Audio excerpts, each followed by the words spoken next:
محترم حضرات، قابل صد احترام معزز سامعین، ربیع الاول کا مہینہ شروع ہے اور اس ربیع الاول کے مہینے کو ایک خصوصی مناسبت ہے نبی کریم صلی اللہ علیہ وسلم کی ذات اقدس کے ساتھ۔ اسی ماہ مبارک میں آپ کی ولادت باسعادت ہوئی، اسی ماہ مبارک میں آپ کو نبوت سے سرفراز فرمایا گیا، اسی ماہ مبارک میں آپ نے ہجرت فرمائی،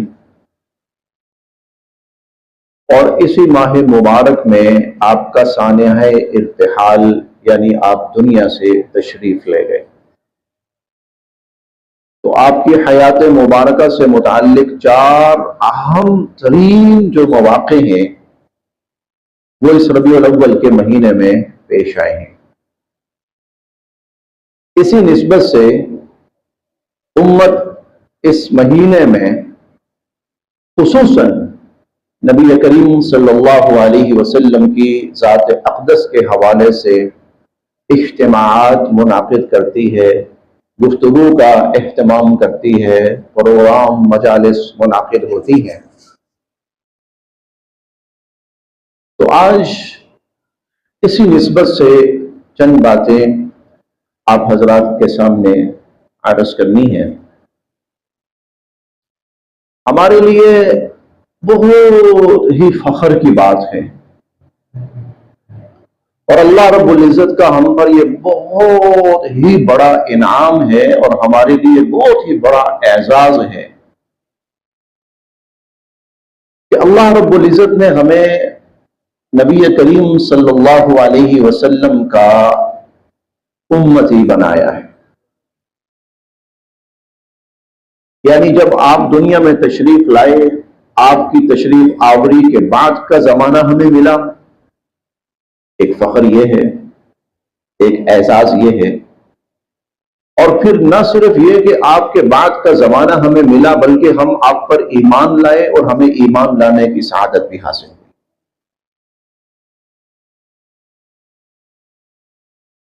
حضور علیہ السلام سے قبل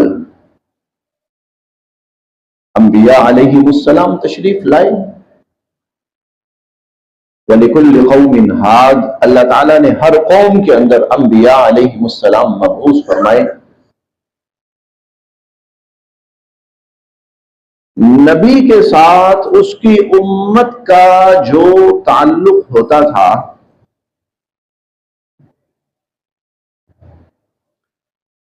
وہ نبی کی حیات تک ہوتا تھا۔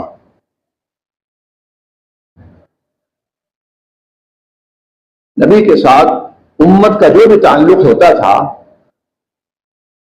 وہ حضرت نوح علیہ السلام کی امت تھی، وہ حضرت ابراہیم علیہ السلام کی امت تھی، وہ حضرت ہود علیہ السلام کی امت تھی، وہ حضرت موسیٰ علیہ السلام کی امت تھی، اور انبیاء علیہ السلام۔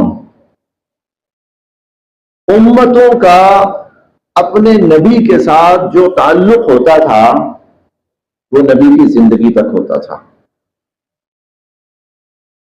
نبی جب دنیا سے پردہ فرما جاتے تھے، اب اس امت کا نبی سے تعلق تقریباً ختم ہو جاتا تھا۔ ہاں ایمان رہتا تھا، ٹھیک ہے، ایمان تو سب پر لازمی ہے، وہ ہمارے نبی تھے، سچے نبی تھے، ان پر کتاب نازل ہوئی، ان پر وحی نازل ہوئی، ان کو اللہ نے رسالت کے ساتھ مبعوث فرمایا، ہم ان پر ایمان رکھتے ہیں۔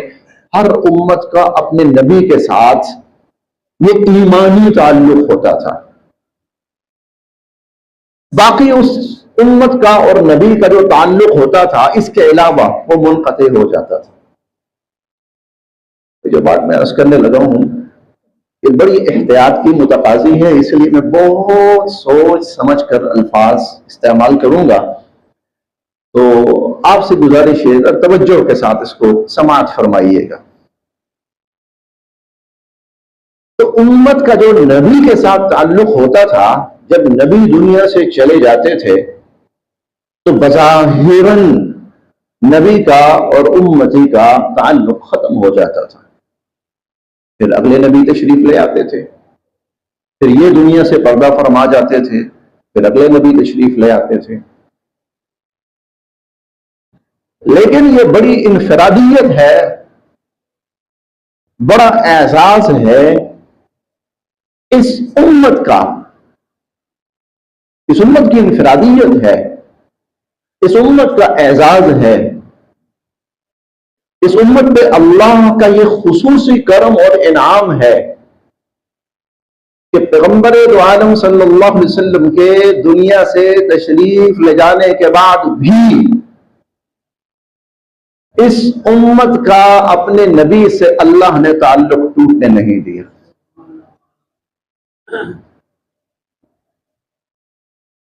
یہ تعلق برقرار ہے، ہمہ وقت یہ تعلق برقرار ہے. یہی بات آج آپ کے سامنے عرض کرنی ہے. اس امت کی اپنے نبی کے ساتھ جو ایک والہانہ عقیدت ہے، عجیب و غریب محبت ہے، الفاظ میں بیان نہ ہو سکنے والا تعلق ہے، یہ اس امت کی انفرادیت ہے اور ایک منفرد تعلق ہے جو اس امت کا پیغمبر دو عالم صلی اللہ علیہ وسلم کی ذات اقدس کے ساتھ. اس بات کو میں واضح کرتا ہوں درود و سلام کے ساتھ. اللہ تعالیٰ نے قرآن کریم میں حکم فرمایا، ان اللہ وملائکتہ یصلون علی النبی یا ایھا الذین آمنوا صلوا علیہ وسلموا تسلیما. اب یہاں پر نا ایک تو آپ اس آیت کا انداز دیکھیے. یہاں آ کر اللہ رب العزت نے اس آیت میں پورے قرآن کا جو ایک انداز ترتیب چلی آ رہی تھی، اللہ نے یہاں آ کر وہ ترتیب ہی بدل دی، انداز بدل دیا، ترتیب بدل دی. کیسے؟ پورے قرآن کریم کے اندر یا ایھا الذین آمنوا یہ تقریباً کوئی 90 دفعہ کے قریب آیا ہے، 90 دفعہ کے قریب، ایک دو کم. اور یہ براہ راست اللہ رب العزت کا ہر ایمان والے کو حکم ہوتا ہے، خطاب ہوتا ہے. یہاں اللہ تعالیٰ یہ نہیں فرماتے کہ اے نبی آپ یہ کہیے، نہیں، بلکہ یہاں اللہ تعالیٰ ہر ایمان والے سے خود مخاطب ہو جاتے ہیں کہ میں تم سے بات کر رہا ہوں. چلے میں کہتا ہوں، میں تو اپنا کہوں گا کہ قرآن کریم میں جہاں جہاں یا ایھا الذین آمنوا آیا ہے تو وہاں اللہ تعالیٰ نے مجھ سے براہ راست اب گفتگو شروع کر دی ہے کہ اے شفیق الرحمان، یا آپ میں سے کسی کا نام عبد الرحمان ہے تو وہاں یا ایھا الذین آمنوا کا ترجمہ اس کے لیے یہ ہوگا، اے عبد الرحمان بات سن، میں تجھے کچھ کہنے لگا ہوں. کسی کا نام عبداللہ ہے تو یا ایھا الذین آمنوا کا مفہوم اس کے لیے یہ ہوگا، اے عبداللہ میری بات سن، میں تجھے کچھ کہنے لگا ہوں. کوئی تلقین ہے، کوئی حکم ہے، کوئی نہی عن المنکر ہے، اللہ تعالیٰ وہاں براہ راست اس شخص سے بات کرنے لگتے ہیں. یہ بھی اس امت کا اعزاز ہے کہ اس امت کو اللہ تعالیٰ نے خود مخاطب فرمایا ہے.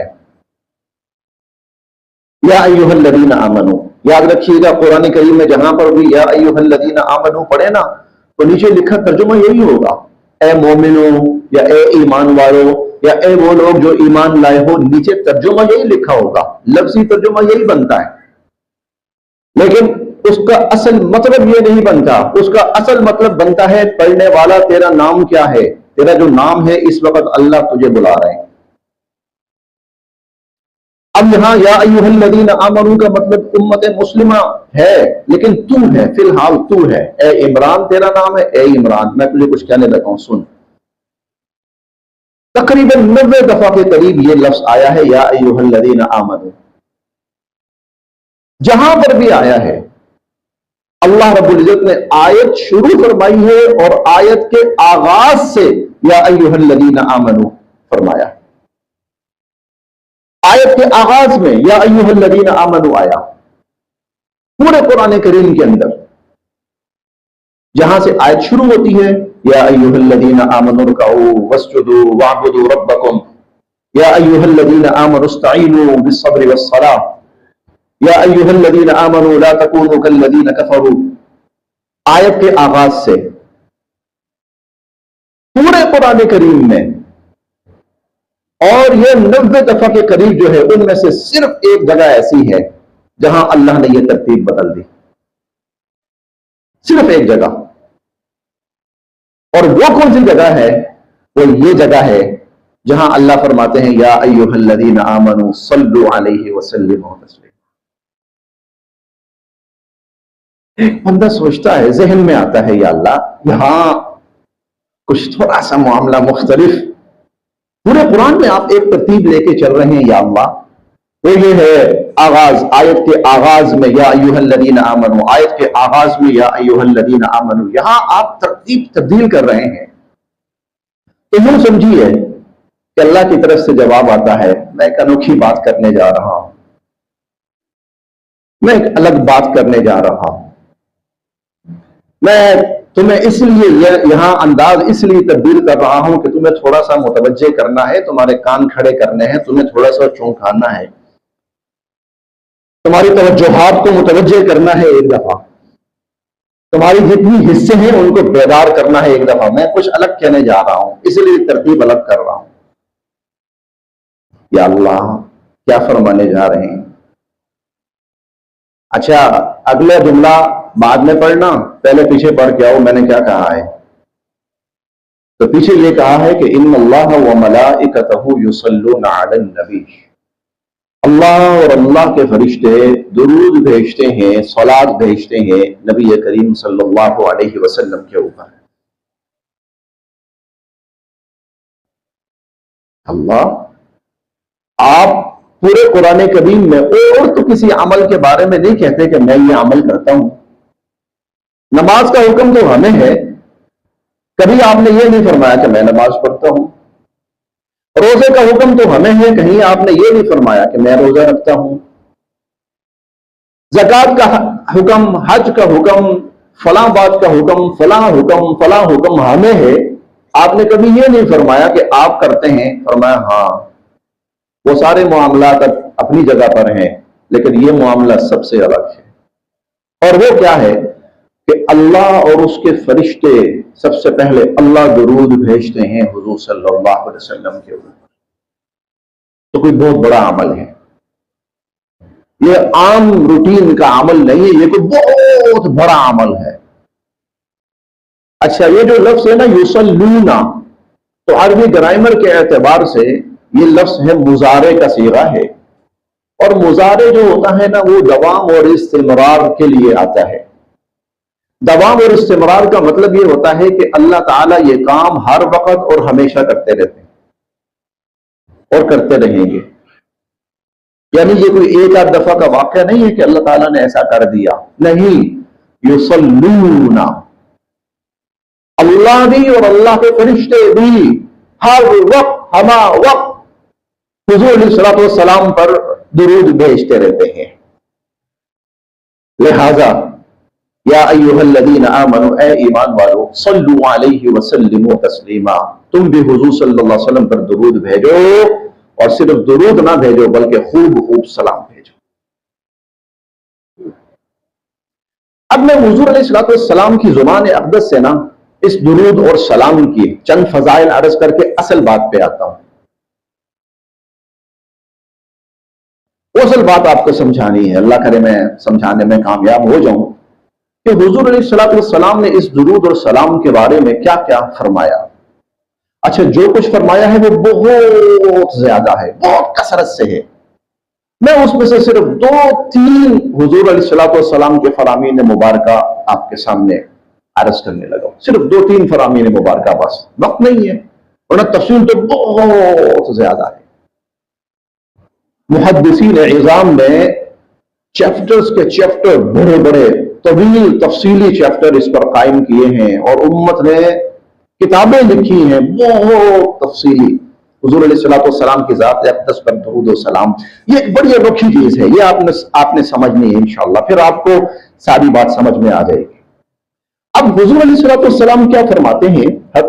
عبداللہ ابن مسعود رضی اللہ تعالی عنہ فرماتے ہیں حضور علیہ الصلوۃ والسلام نے فرمایا ان اول الناس بی یوم القیامہ، قیامت والے دن سب سے زیادہ میرے قریب کون لوگ ہوں گے؟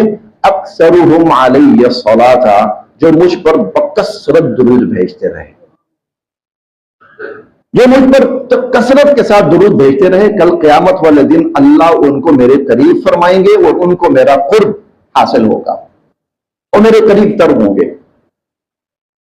اب ضمن یہاں ایک بات عرض کرتا چلوں، جو لوگ احادیث پڑھاتے ہیں نا، جو لوگ احادیث پڑھاتے ہیں، حدیث کے جو استاد ہوتے ہیں، جیسے کوئی شخص بخاری شریف پڑھاتا ہے، مسلم پڑھاتا ہے، نسائی، ابو داود، صحیح ستہ ہیں، یا مشکات شریف ہے، یا ریاض الصالحین ہے، یا موطا امام مالک ہے، یہ جو بھی احادیث کی کتب جو لوگ پڑھاتے ہیں، اس حدیث کا ایک مصداق وہ لوگ بھی ہیں. اس حدیث کا ایک مصداق. کیوں؟ ان کا پورا دن کام کیا ہے؟ احادیث پڑھانا. جب وہ احادیث پڑھاتے ہیں نا تو وہ کیا پڑھاتے ہیں؟ قال النبی صلی اللہ علیہ وسلم، صلی اللہ علیہ وسلم، صلی اللہ علیہ وسلم. 6-7 گھنٹے ان کی زبان پر یہی ہوتا ہے، قال النبی صلی اللہ علیہ وسلم، صلی اللہ علیہ وسلم. کتنے خوش نصیب لوگ ہیں. ایک یہ بھی لوگ ہیں جو سب سے زیادہ اور کثرت کے ساتھ حضور علیہ الصلوۃ والسلام پر درود پڑھنے والے ہیں،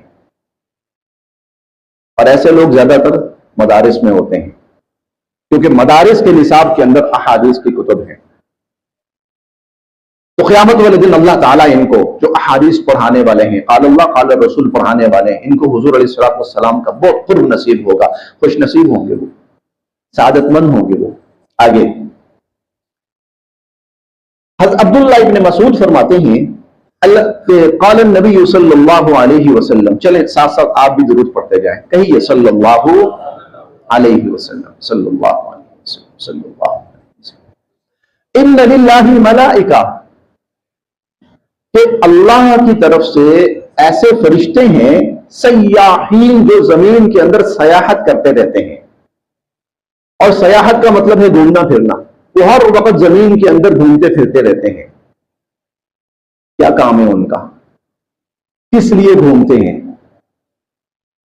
آپ نے فرمایا کہ یبلغونی عن امتی السلام، میری امت کا جو بھی فرد، میری امت کا جو بھی فرد مجھ پر سلام بھیجتا ہے نا، مجھ پر سلام بھیجتا ہے، تو آپ نے فرمایا کہ فرشتے اس کا سلام لے کر مجھ تک لے کر آتے ہیں،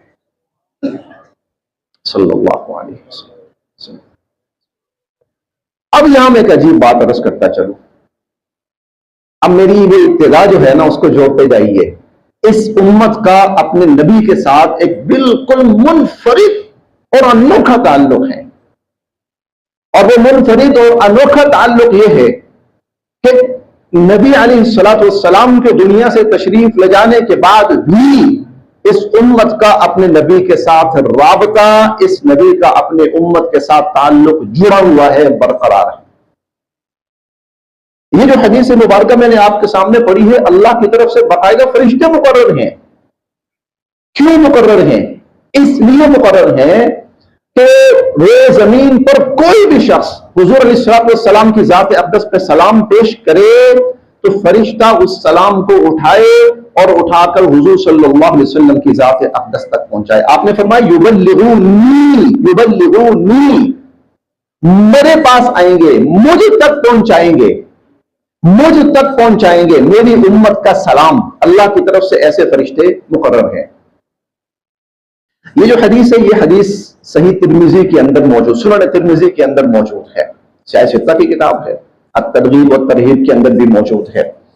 اچھا، اب آگے چلیے، اسی سے متعلقہ اتنا مزہ آئے گا آپ کو اس حدیث کا، اتنا لطف آئے گا آپ کو، اور آپ کو وہ تعلق سمجھ آئے گا جو آپ کا اپنے نبی سے ہے۔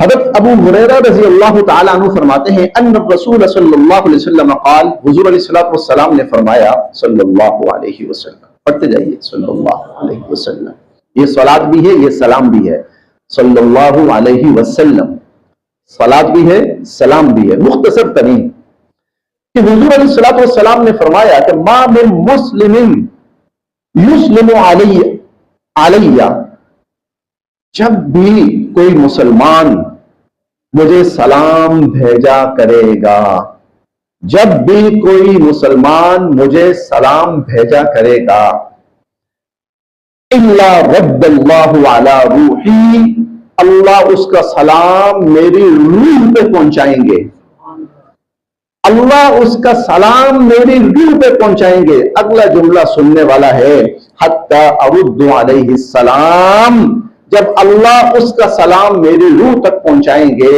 تو پھر میں اس کے سلام کا خود اپنی زبان سے جواب دوں گا، صلی اللہ علیہ وسلم۔ یہ کیوں ہے؟ یہ کیوں ہے اتنا اہتمام؟ اتنا اہتمام، میں یہاں پر حضور علیہ السلام کی ذات اقدس پہ سلام پیش کرتا ہوں، فرشتہ موجود تیار، ڈیوٹی ہی یہی ہے، وہ میرا سلام لیتا ہے، حضور علیہ السلام کی ذات اقدس کے پاس پہنچاتا ہے، حضور علیہ السلام سلام سنتے ہیں اور سلام سن کر مجھے جواب دیتے ہیں۔ یہ کیوں اہتمام؟ اس لیے خود حضور کا اپنا فرمان ہے، خود حضور کا اپنا فرمان ہے کہ جب تمہیں کوئی سلام کرے سلام کا جواب دو۔ یہ ہے نا رد السلام، لازم کر دیا ہے اللہ نے کہ جب کوئی مسلمان کسی مسلمان کو سلام کرے تو وہ مسلمان آگے سے سلام کا جواب دے۔ جب امت کا آپس میں یہ تعلق ہے اور وہ نبی یہ تعلق قائم کر کے گئے ہیں کہ سلام کا جواب دینا ہے، اور اہل علم حضرات فرماتے ہیں کہ سلام کا جواب دینا واجب ہے، تو پھر یہ کیسے ہو سکتا ہے کہ امتی نبی پہ سلام بھیجے اور نبی آگے سے جواب نہ دے؟ صلی اللہ علیہ وسلم، صلی اللہ علیہ وسلم۔ یہ وہ تعلق ہے اس امت کا اپنے نبی کے ساتھ، یہ وہ تعلق ہے، میں نے کہا تھا جڑا ہوا ہے، کٹا ہوا نہیں ہے، منقطع نہیں ہے، یہ جڑا ہوا ہے تعلق، ہر وقت کا تعلق۔ میں انتہائی محتاط الفاظ کے ساتھ یہ بات کہہ سکتا ہوں کہ ہمہ وقت امت اور نبی کے درمیان سلام کا تعلق اور سلسلہ قائم ہے، اور پیغام رسانی کا تعلق اور رشتہ قائم ہے۔ ہمارا سلام جا رہا ہے، الحمدللہ، آگے سے جواب بھی آ رہا ہے۔ ہمارا سلام جا رہا ہے، آگے سے جواب، اسی لیے تو اللہ نے کہا تھا نا یا ایھا الذین آمنوا صلوا علیہ وسلموا تسلیما، اے ایمان والو سلام، درود بھی بھیجنا اور خوب سلام بھی بھیجنا۔ ادھر زبان سے تم نکالو، جہاں بھی بیٹھے ہوئے ہو، دنیا کے جس کونے میں ہو، دنیا کے جس خطے میں ہو۔ آج تو ہم کہتے ہیں نا کہ بڑے وسائل ہیں، جدید ذرائع ہیں، ادھر میں کچھ کہہ رہا ہوں لائیو پوری دنیا کے اندر نشر ہو سکتا ہے، اور ہوتی ہیں چیزیں۔ ابھی 50 سال پیچھے چلے جائیں، 100 سال پیچھے چلے جائیں، پیچھے ایسی کوئی چیز نہیں ہوتی تھی، جو بندہ بات کر رہا ہے سامنے بیٹھے ہوئے 50 60 100 200 بندہ سن رہا ہے، بس، اس سے زیادہ نہیں ہوتا تھا۔ تو اس وقت بھی تو لوگ سلام پڑھتے تھے نا۔ اللہ نے شروع سے ہی یہ سلسلہ جاری فرما دیا کہ جو میرے نبی پر سلام بھیجے گا، زبان سے پڑھنا تمہارا کام ہے، پھر تمہاری زبان سے نکلے ہوئے سلام کو نبی کی ذات تک پہنچانا میرا کام ہے۔ اور نہ صرف یہ کہ پہنچانا کام ہے، بلکہ آگے سے جواب تم تک پہنچانا وہ بھی میرا کام ہے۔ کہتے ہوتا ہوں ہم عام امت نہیں ہیں، ہم عام لوگ نہیں ہیں، ہم نے اپنے آپ کو پہچانا نہیں ہے، ہم نے اپنے نبی کے ساتھ اپنے تعلق پہ کبھی غور ہی نہیں کیا۔ یہ ابھی میں صرف ایک لفظ لے کے چل رہا ہوں، صرف ایک سلام. ابھی صلات جو درود جس کو ہم کہتے ہیں، ابھی اس کو بھی شروع ہی نہیں ہو پا رہا. اسی سے اندازہ لگائیں، اسی سے اندازہ لگائیں کہ ہمارا اپنے نبی کے ساتھ کتنا گہرا تعلق ہے، کتنا، اور گہرے کے ساتھ کتنا پیارا تعلق ہے، کتنا پیارا تعلق ہے ہمارا اپنے نبی کے ساتھ صلی اللہ علیہ وسلم. صلی اللہ صلی اللہ اللہم صلی وسلم علی سید الرسل جزا اللہ عنا سیدنا محمد اللہ علیہ وسلم. اور اللہ یہی چاہتے ہیں امت کے ایک ایک فرد کا نبی کے ساتھ تعلق ایسے جڑا رہے، امت کے ایک ایک فرد کا نبی کے ساتھ تعلق ایسے جڑا رہے. فرشتوں کی ڈیوٹیاں لگائی ہوئی ہیں، نکلو زمین کے اندر پھیلو. اگر میں آپ کے سامنے درود کے فضائل شروع کروں نا تو بعض جگہ جا کے آپ کا ذہن اٹک جائے گا کہ میں یہ کیا بات کر رہا ہوں. آپ کہیں گے شاید مبالغہ ہے، کوئی مبالغہ نہیں ہے. میں ایک حدیث آپ کے سامنے عرض کرتا ہوں، صرف ایک حدیث سے مبارکہ.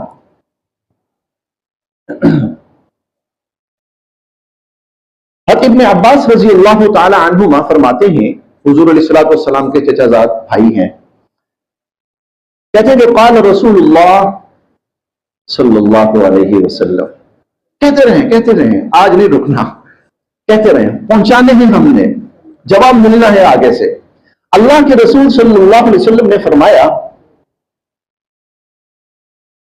من قالا، جس شخص نے یہ کلمات کہے، جس شخص نے یہ کلمات کہے، جزا اللہ عنا محمد ما هو اہلہ، یہ درود پاک ہے، یہ ایک درود پاک ہے.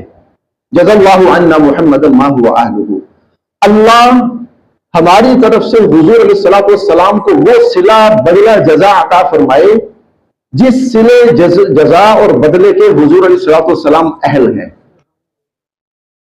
ہم نے یوں سمجھیے ہم نے بڑے محتاط انداز میں اپنے آپ کو دستبردار کیا. ہمیں نہیں پتا ان کی ذات کیا ہے، ہمیں نہیں پتا ان کا مقام کیا ہے، ہمیں نہیں پتا کہ وہ کس کے اہل ہیں. اللہ آپ جانتے ہیں، اور جس کے اہل ہیں نا اللہ وہ جزا اور بدلہ نصیب فرمائیے. یہ کلمات جو کہتا ہے، اور حضور علیہ الصلوۃ والسلام نے ایک دفعہ کا کہا، ایک دفعہ جو یہ کلمات کہتا ہے، اتعب 70 کاتبا الف صباح، 1000 دنوں کے لیے، 1000 دنوں کے لیے اس نے 70 لکھنے والوں کو، اور لکھنے والوں سے مراد فرشتے ہیں جو اجر و ثواب لکھتے ہیں، 70 فرشتوں کو 1000 دنوں کے لیے اس نے مشقت میں ڈال دیا، مشقت میں ڈال دیا. حیرت ہوتی ہے، ہاں ایک کلمہ 1 سیکنڈ لگا، 2 سیکنڈ لگا، 1000 دن 70 فرشتے ثواب لکھتے رہیں گے، لکھتے رہیں گے. میرے پاک پیغمبر کی زبان اقدس سے نکلا ہے تو سچ کے سوا کچھ ہو ہی نہیں سکتا، سچ کے سوا کچھ ہو ہی نہیں سکتا. یہ وہ جملہ ہے جو میں کہہ رہا ہوں، یہ وہ جملہ ہے جو مشرکین نے کہا تھا جب حضور علیہ الصلوۃ والسلام نبوت کا اعلان فرمانے لگے تھے. کہتے تھے اس زبان سے سچ کے سوا ہم نے کچھ سنا ہی نہیں ہے. یہ وہ کلمہ ہے، یہ وہ الفاظ ہیں جو پیغمبر دو عالم صلی اللہ علیہ وسلم کی زبان اقدس سے ارشاد ہوئے ہیں، کوئی شک نہیں. اور یہ حضور علیہ الصلوۃ والسلام نے وہ بتایا ہے جس کو شاید ہمارا ذہن قبول کر سکے. اس سے اوپر جو چیزیں جن کو ابھی ہمارا ذہن قبول نہ کر سکے، مجھے لگتا ہے حضور نے ابھی وہ بتائی ہی نہیں، وہ بھی حضور علیہ الصلوۃ والسلام نے. اب یہ تعلق ہے، یہ وہ رشتہ ہے جو اس امت کا اور پیغمبر دو عالم صلی اللہ علیہ وسلم کا جوڑا گیا ہے اور قائم کیا گیا ہے. کیوں؟ تاکہ امت ہمیشہ اپنے نبی کے ساتھ یوں جڑی رہے، ادھر سے سلام جاتا رہے، ادھر سے درود جواب آتا رہے، ادھر سے درود جاتا رہے، ادھر سے اللہ کی طرف سے پتہ نہیں کتنی رحمتیں نازل ہوتی رہیں ہوتی رہیں ہوتی رہیں. اہل علم حضرات ایک بات کہتے ہیں، اور وہ بات 100% نہیں 1000% سچی ہے. کہتے ہیں کوئی بھی کوئی بھی عمل اس کے قبول یا نہ قبول ہونے دونوں امکانات ہوتے ہیں، اسے قبول ہو جائے۔ ہو سکتا ہے اس میں ہماری طرف سے کمی رہ گئی، نہ قبول ہو سکتا ہے نماز نہ قبول ہو سکتا ہے اللہ نہ کرے لیکن ہو سکتا ہے، اور ہو سکتا ہے کہ روزہ نہ قبول ہو، اور زکوٰۃ نہ قبول ہو، اور حج نہ قبول ہو، اور صدقہ نہ قبول ہو، اور استغفار نہ قبول ہو سکتا ہے۔ اور یہ بھی ہو سکتا ہے کہ دعا نہ قبول ہو، یہ بھی ہو سکتا ہے۔ اللہ مالک ہیں، کبھی نہیں بھی قبول فرماتے، ہاں لیکن ایک ضرور ایسا عمل ہے اور ایسی دعا ہے کہ جب بھی زبان سے نکلے گی قبول ہونی ہی ہونی۔ اس سے بڑھ کر کیا سعادت ہو سکتی ہے؟ یہ کیوں؟ امت کا پیغمبر کے ساتھ تعلق جوڑا گیا ہے۔ اور یاد رکھیے گا ایسا کیوں کیا گیا؟ اس لیے کیا گیا، امتیں جب نبی سے کٹتی ہیں نا، نبی سے کٹتی ہیں، امتیں گمراہ ہو جاتی ہیں۔ امتیں جب نبی سے کٹتی ہیں، امتیں گمراہ ہو جاتی ہیں۔ اللہ نے پیغمبر علیہ الصلوۃ والسلام کی ذات اقدس کے ساتھ ایسا تعلق جوڑ دیا ہے کہ یہ رشتہ بھی قائم رہے اور یہ امت گمراہ بھی نہ ہو۔ یہی وہ نقطہ ہے جہاں آ کر کفر سر پکڑ کر بیٹھ جاتا ہے کہ اپنے نبی کے ساتھ مسلمانوں کی جو کمٹمنٹ ہے نا، جو کمٹمنٹ ہے وہ ہم ختم نہیں کر پا رہے۔ یہ کر کے دیکھ لو، یہ کر کے دیکھ لو، ایسے کر لو، ایسے کر لو۔ ابھی حال ہی میں آپ کے سامنے پیچھے ایک بڑا واقعہ سامنے آپ بہت سے حضرات واقف ہوں گے، وہ مشہور ہوا اس ٹائٹل کے ساتھ، بلاسفیمی گینگ اور پروٹیکشن گروپ، اس طرح کی اصطلاحات کے ساتھ۔ یہ کیا تھا؟ یہ کفر کی وہی کوشش ہے جو ہمیشہ سے وہ کر رہا ہے کہ اس امت کو پیغمبر سے توڑا جائے، اس امت کا تعلق پیغمبر سے توڑا جائے۔ چنانچہ حضور علیہ الصلوۃ والسلام کی ذات اقدس سے، آپ کی ذات اقدس کے ساتھ گستاخیاں کرائی گئی کچھ لوگوں سے۔ جب ادارے حرکت میں آئے اور حرکت میں آنے کے بعد تمام ثبوتوں کے ساتھ یہ بات ثابت ہو گئی کہ واقعتاً ان لوگوں نے یہ حرکت کی ہے، وہ گستاخی کے مرتکب ہوئے۔ اور میں آپ کو ایک بات بتاؤں، چوری کا مقدمہ جھوٹا درج ہو سکتا ہے، ڈاکے کا مقدمہ جھوٹا درج ہو سکتا ہے، قتل کا مقدمہ جھوٹا درج ہو سکتا ہے۔ حضور علیہ الصلوۃ والسلام کی گستاخی کا مقدمہ جھوٹا درج نہیں ہو سکتا، اس کی تفتیش اتنی مشکل ہے اور اتنے ہائی لیول کی ہے کہ وہ جھوٹا نہیں درج ہو سکتا۔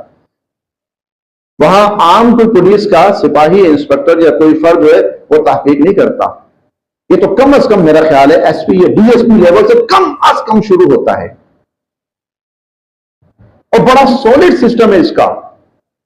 اب جب یہ ثابت ہو گیا اور یہ لوگ پکڑے گئے اور قانون کی گرفت میں آ گئے، اب کفر پھر سوچنے لگا کہ اب کیا کیا جائے، چھڑوایا جائے، ان کو چھڑوایا جائے، اور چھڑوا کے ہم دنیا کے سامنے یہ ثابت کریں کہ ہم تو ان کے نبی کی گستاخی کر کے جو مرضی کر لیں، ہمیں کوئی کچھ نہیں کہہ سکتا۔ اس امت کا اپنے نبی کے ساتھ تعلق کم کیا جائے۔ کیوں کفر اس پہ بڑا آ کر کرتا ہے، بہت کرتا ہے۔ یہ آخری وہ کڑی ہے، ان کو پتا ہے کہ اس کڑی سے اگر ہم نے ہٹا دیا مسلمان کو، اس کڑی سے ہٹا دیا تو پھر اس کے بعد اس کا اسلام اور ایمان کے ساتھ تعلق ختم ہو جائے گا۔ اللہ رب العزت نے اسی لیے حضور کے ساتھ ہمارا تعلق اتنا مضبوطی کے ساتھ جوڑا ہے کہ کوئی کافر حضور سے ہمارا تعلق توڑ نہ سکے اور نہ سکتا ہے انشاءاللہ العزیز۔ تو اس ماہ مبارک کا کل 12 ربیع الاول ہے، ہمارے ہاں یہ دن زیادہ معروف طور پر منعقد کیا جاتا ہے محافل کے اعتبار سے۔ کچھ غلط بھی ہوتا ہے اس کے اندر، جو غلط ہے وہ غلط ہے، اللہ پاک اس غلط سے محفوظ فرمائے۔ غلط چیز کی حضور کی طرف نسبت نہیں کرنی، غلط چیز کو حضور کے ساتھ نہیں جوڑنا، حضور کے نام نامی کے ساتھ نہیں جوڑنا۔ میں بہت دفعہ یہ بات عرض کر چکا ہوں کہ حضور علیہ الصلوۃ والسلام کی ذات اقدس کا جو ادب ہے نا وہ بہت زیادہ ہے۔ آپ دیکھیں اللہ تعالیٰ ابراہیم علیہ السلام کا نام لے رہے ہیں، ایک جگہ پر ابراہیم علیہ السلام کا ذکر کر رہے ہیں اور حضور علیہ الصلوۃ والسلام کا ذکر کر رہے ہیں، ایک جگہ ایک آیت کے اندر، لیکن ابراہیم کا نام لے رہے ہیں اور حضور کا نام نہیں لے رہے۔ ان اول الناس بابراہیم للذین اتبعوہ وَهَذَا النَّبِيُّ صلی اللہ علیہ وسلم. میں بتاؤں ابراہیم کے قریب تر کون لوگ ہیں؟ کون لوگ ہیں قریب تر؟ جو ان پر ایمان لائے تھے، جو ان کی پیروی کی تھی، اور یہ نبی. یہاں اللہ نام بھی لے سکتے تھے، نام نہیں لیا، حالانکہ ابراہیم کا نام لے رہے ہیں. ادب ہے، ادب ہے. وہ الفاظ، وہ اصطلاحات جو عام کم درجے کے لوگوں کے لیے مستعمل ہوتی ہیں، ان اصطلاحات کا حضور علیہ الصلوۃ والسلام کے لیے استعمال گناہ ہے، گناہ ہے. اب قائد اعظم کا جو لفظ ہے نا، قائد اعظم کا، یہ دنیا کے اندر مشہور ہوا ہے. کس شخص کے لیے؟ پاکستان کے رہنے والے، یا آپ اس خطے کو کہہ لیں، اس خطے کے رہنے والے ایک فرد کے لیے قائد اعظم کا لفظ استعمال ہوا. بڑے کم درجے کا انسان ہے، ہمارے محسن ہیں، بانی پاکستان ہے، ہمارے محسن ہیں، لیکن حضور علیہ الصلوۃ والسلام کے ساتھ کوئی نسبت نہیں ہے. ایک بہت کم درجے کے، ایک چھوٹے سے خطے کے، ایک گھرانے میں پیدا ہونے والے آدمی، اچھی بھی تھے برائیاں بھی تھیں ان کے اندر، ان کے لیے قائد اعظم کا لفظ استعمال ہوا. خبردار، حضور علیہ الصلوۃ والسلام کی ذات اقدس کے لیے یہ لفظ استعمال نہیں کرنا. ایک چھوٹے لیول کے آدمی کے لیے، بڑے ہیں، احترام والے ہیں، ادب، کوئی بات، کوئی شک نہیں، لیکن جب معاملہ وہاں پہ آئے گا، یہ لفظ خبردار جو وہاں استعمال کیا. صدیق اکبر بہت بڑے ایک شخص ہیں جن کے لیے صدیق اکبر کا لفظ استعمال ہوا ہے. اور وہ شخص کون ہے؟ تمام انبیاء علیہ السلام کے بعد، تمام انبیاء علیہ السلام کے بعد سب سے اولو العزم شخص، سب سے عظیم المرتبت، انبیاء علیہ السلام کے بعد امت میں سے ایک شخص کون ہے؟ ابو بکر رضی اللہ تعالی عنہ. صدیق اکبر کا لفظ ان کے لیے استعمال ہوا، یہ ٹائٹل ان کا ہے. حضور کے لیے صدیق اکبر کا لفظ استعمال نہیں کیا جا سکتا. کم درجے کے شخص کے لیے یہ لفظ استعمال ہو رہا ہے. استاد اور معلم، استاد اور معلم یہ دونوں ہم معنی لفظ ہیں. استاد بھی عربی زبان کا لفظ ہے، معلم بھی عربی زبان کا لفظ ہے. اللہ رب العزت نے حضور علیہ الصلوۃ والسلام کے لیے کبھی استاد کا لفظ استعمال نہیں کیا. کیوں؟ اس لیے کہ استاد اچھا بھی ہوتا ہے، برا بھی ہوتا ہے. استاد اچھائی سکھانے والا بھی ہوتا ہے، استاد برائی سکھانے والا بھی ہوتا ہے. اور جیب کتنوں کو جیب کاٹنے کا طریقہ سکھانے والا استاد ہی تو ہوتا ہے نا. اور رقص کرنے والوں کو رقص سکھانے والا استاد ہی تو ہوتا ہے نا. اب استاد کا لفظ جو ہے وہ ہر قسم کے لوگوں کے لیے استعمال ہوتا ہے. خبردار، پیغمبر دو عالم صلی اللہ علیہ وسلم کے لیے یہ لفظ استعمال نہیں کرنا، وہاں معلم آئے گا. اس لیے میں کہتا ہوں بہت ادب، الفاظ کے استعمال میں ادب، انداز کے استعمال میں ادب، ادب بہت ضروری ہے. یہ وہ تعلق ہیں جو اللہ نے ہمارے نبی کے ساتھ جوڑے ہیں. دعا ہے اللہ پاک اس تعلق کو ہمیشہ قائم رکھنے کی ہمیں توفیق نصیب فرمائے، اور ہمیں حضور علیہ الصلوۃ والسلام کا ہر وہ طریقہ جو ان کے قریب کرتا ہے، اللہ ہمیں وہ قرب نصیب فرمائے. وآخر دعوانا الحمد